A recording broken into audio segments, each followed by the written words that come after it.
One of the problems many sales managers face is they're often just managing an entry in their company's profit and loss statement. They're managing their sales team's reports and their sales activity.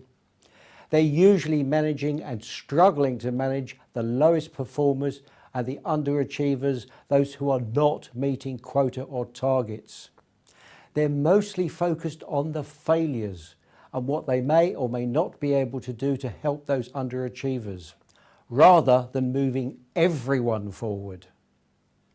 And they're often mainly judging their salespeople rather than encouraging them. And that's such an ineffective, almost useless set of activities.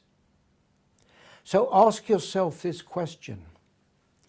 If you do not have a defined process that moves all your people forward, the winners and the losers, so they can all achieve the greatest results, then what is it you're really managing? And do you need to change your focus?